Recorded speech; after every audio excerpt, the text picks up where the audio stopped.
Merry meet everybody. This is Poe, your Friday hostess, and you are watching Witches of the Moon. This week on the channel we are discussing familiars.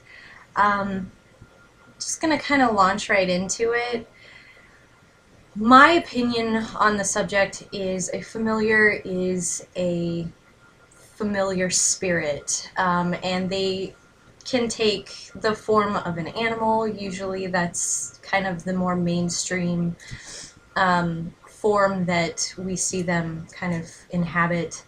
But they can also be just spirits in general. They don't necessarily have to be in a physical body. Um, but for me, um, a familiar is an animal, and I have one at the moment.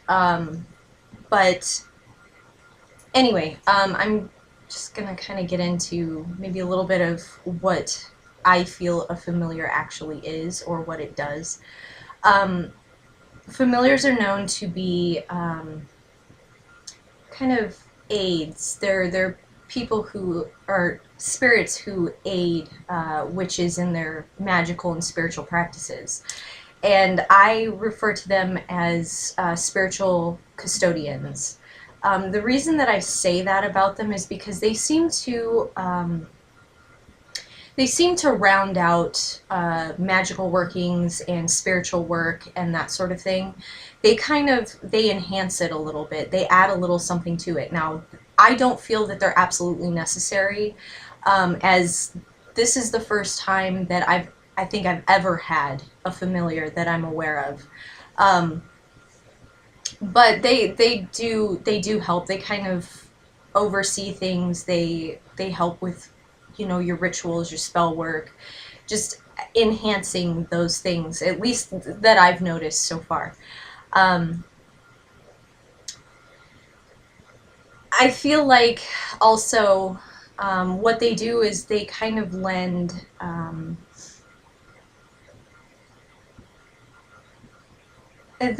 a partnership quality to your spiritual and magical work. Um, it's kind of like they're there to support you through what you do. And I read somewhere once that when you do have a familiar spirit with you, you should, because they're kind of nourishing your spirituality and your magical workings, you should nurture them and nourish them as much as you can. It's kind of a barter system from what I understand. um, it's not bribery, it's a barter system. You you kind of offer things up to them, that they would like with I my familiar right now is a cat. It's a male cat, surprisingly, because I tend to lean more towards feminine qualities, but he's a male. And like for me, I offer up, you know um, little bit of cream or tuna or whatever. And he just kind of put himself in my magical workings. It's not something that I sought out. It's not something that I asked for. It's something that just kind of happened, um, which is kind of hard to explain, but it just sort of happened without me even realizing it at first. Um, I have three cats, two females and then him. And one of my female cats had a litter, and he was one of the kittens in that litter, and he was the biggest. He was the firstborn, and I was the first one to kind of clean him up and touch him and hold him and all of that stuff. Um, and she ended up having four in that litter. Um, it was an unusual litter because prior to that, she had gotten pregnant twice, and they were all stillborns or had died very shortly after being born. And I don't know, there was just something different about the way she was when she was pregnant with this litter that just kind of tipped me off to, kind of thinking, okay, this is the real deal this time, like this is happening. So she had 4 in the litter, and he was the biggest, and there were 2 other in the litter that they were kind of struggling. So I was kind of helping them and paying more attention to them than I did him. It wasn't until one night I had kind of established a routine with these kittens. They were about 7 months old. One night, I went to feed them, and they would eat, and then I would sit in there and play with them for a little bit until I had to go to bed. And they got done eating, and he had never really paid me too much attention. He was very independent, was all about the eating and playing. That's really all he cared about. Typical cat. But this one night, he got done eating and totally bypassed the playing. Everybody else was playing, and he totally bypassed them and their activities, and decided that he was going to come and sit in my lap. And I started petting him, and he looked up at me, and the way that he looked, I can't explain what happened. He looked at me, and it felt like he knew me, and it was different. And I remember I was working at a machine shop, and at the time, and I told one of the machinists that worked there, who I was really close with, this really nice older guy. I had told him about it because he was really into the animals thing, and had told him about the litter and stuff, and I told him about that, and he said, which was really surprising to me, but he said, it wouldn't surprise me if that cat was maybe reincarnated or knows you from some other time. And I was like, what? It really caught me off guard because we'd never really talked about stuff like that before. But the way that my cat had looked at me, it really, something clicked. And so the next day, I wasn't planning on keeping any of the kittens. My husband had told me the whole entire time that I couldn't keep any of them. Don't get too close to any of them. We got to find homes for them or whatever. So the day after this happened, my husband looked over at me, and he said, the only way that we are going to keep one of these kittens is if they make friends with our dogs. We have 2 Alaskan Husky chocolate lab mixes, so they're pretty big dogs. And the kittens were really small, and I would let them out of their little room when I would get home from work. So the day that he told me this, they were all out playing.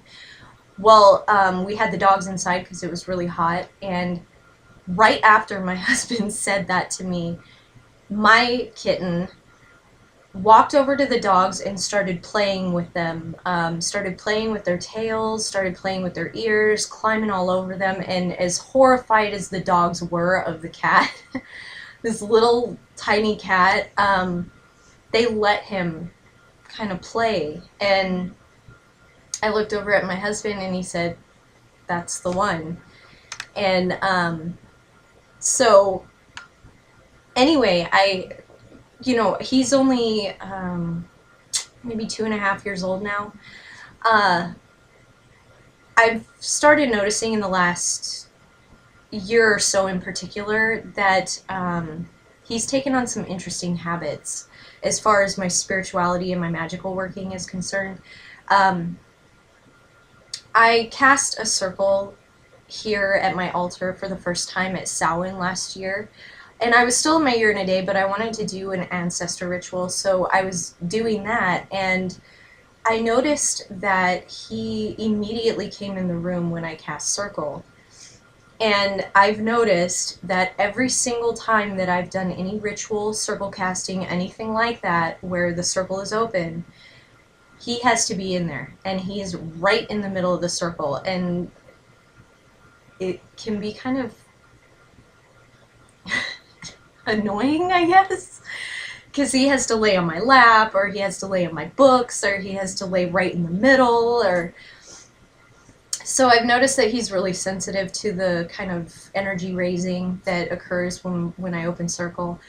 And he's the only one that does that. He's the only one that feels it necessary to be right in the circle, in the room where I'm doing this, when it happens. Not only that, but I have my altar set up back here, and none of the other cats pay any attention to my altar. They don't touch it, they don't go near it, they don't get on it, they don't do any of that stuff. He will sit, and I've got pictures on my Facebook page, he will sit or lay on my altar all the time. He loves that altar. He'll just jump up there randomly and, you know, just kind of sniff around and hang out up there for no reason. But I've noticed that he's got a sensitivity to kind of my magical workings and my magical area in particular. And I started doing more research on familiars and stuff last year when I was doing my year in a day, and I started noticing a lot of the habits that people talk about their familiars having. He was starting to exhibit those habits, and I realized that, oh my god, okay, this is my familiar. And he's with me every time I do anything like that. Anytime I do anything spiritually speaking, whether it be, you know, ritual, casting a circle, spell work, whatever, meditation, he always has to be like on me or around me during meditation. And when I do yoga, it's kind of a meeting of spirit, mind, and body for me anyway. And he constantly has to be like on the yoga mat, and like I could be in like a downward facing dog and he will be like in my face, like meowing in my face. He's so different. It's so different, the connection that I have with him, and I'm very much in love with all of my animals. I have a deep affinity for cats in particular, and I've always thought that I was very, very deeply connected to my cats until I met him, and I realized that the connection that he and I have is so farther reaching. And it's not that I don't love my other cats or animals for that matter, it's just that there's something deeper there. He has a certain way that he communicates with me.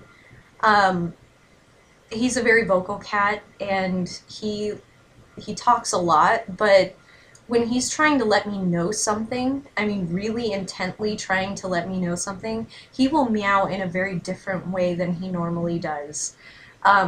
It's just, it's so, and he doesn't like my husband. All the other animals love my husband. He's the only one that doesn't want anything to do with him. And, he's very much my cat. And it's not because my husband's a bad person or anything. It's just, he's my cat. It's really weird. I've never experienced this with any other animals, and I've had animals my entire life. But, he's just different. He's just different. And, I feel like he helps me in what I do, and you know, it's a very unique relationship that I've never had before. And when this topic came up for the for the channel, I was really excited because it's something I haven't really talked about yet, and I don't know, it's a really interesting topic, and I just feel very connected to it. So anyway, I've yammered on for 14 minutes about it, but that's my video on familiars and my experience with my familiar. Yeah, I hope you've enjoyed the video. Thank you so much for watching. If you like what you see, subscribe or like our videos. Other than that, I will be talking to you next week. I hope you have a wonderful, magical weekend, and blessed be.